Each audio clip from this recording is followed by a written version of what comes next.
दोस्तों, हुकूमत का बुरा वक्त अब शुरू हुआ है। हुकूमत बजट पेश करने जा रही है, लेकिन आईएमएफ के बगैर।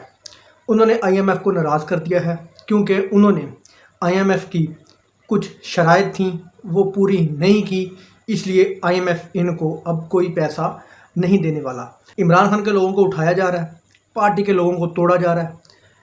इस तरह शो किया जा रहा है इमरान खान और पीटीआई को कि जिस तरह के इमरान खान और पीटीआई मुल्क के दुश्मन हैं।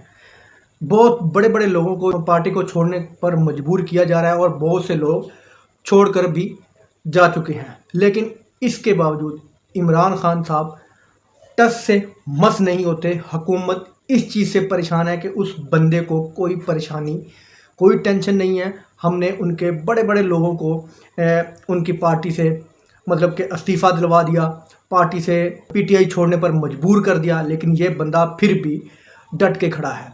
इस सूरत हाल में परेशान होना चाहिए पीटीआई को, परेशान होना चाहिए इमरान खान को, लेकिन वो बंदा परेशान नहीं है।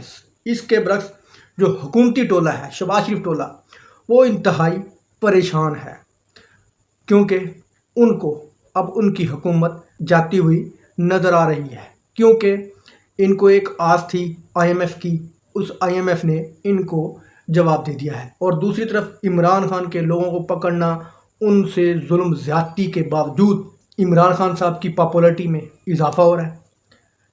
पाकिस्तानी मीडिया उनको कवरेज नहीं दे रहा, लेकिन दुनिया का तमाम मीडिया इमरान खान को कवरेज दे रहा है।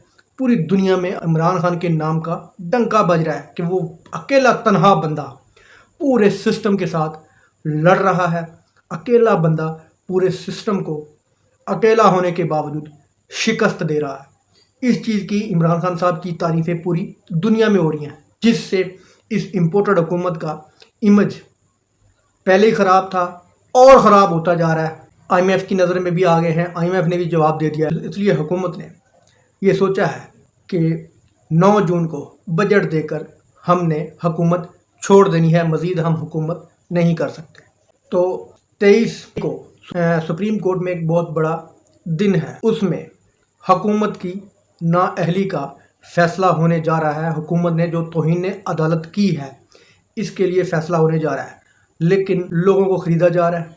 हामी जो जज हैं, जो कि आइन के साथ खड़े हैं, कानून के साथ खड़े हैं, उनमें भी बहुत से लोग अब दूसरी साइड पर खड़े हुए होते हुए आपको एक आध दिन में नज़र आएंगे। यानी जस्टिस काजी फाइज ईसा साहब का पलड़ा आपको भारी होता हुआ नज़र आएगा। लेकिन उसके बावजूद भी सुप्रीम कोर्ट आइन और कानून के तहत जस्टिस उमर अत्ताब बंदयाल फ़ैसला देने जा रहे हैं। जिस तरह के इमरान खान साहब ने कहा कि मैं अकेला ही काफ़ी हूँ, उसी तरह बंदयाल साहब ने भी ये कहा कि मैं अकेला ही काफ़ी हूँ, आइन और कानून पर मैं डट कर खड़ा रहूँगा। मैं इन आइन शिकनों को, इन तौहीन अदालत करने वालों को मैं नहीं छोड़ूंगा। तो अब 23 का इंतज़ार है, सारी दुनिया की नज़रें सुप्रीम कोर्ट ऑफ पाकिस्तान पर होगी। दोस्तों, वीडियो अच्छी लगी तो लाइक करना, चैनल को सब्सक्राइब करना। अल्लाह हाफ़िज़।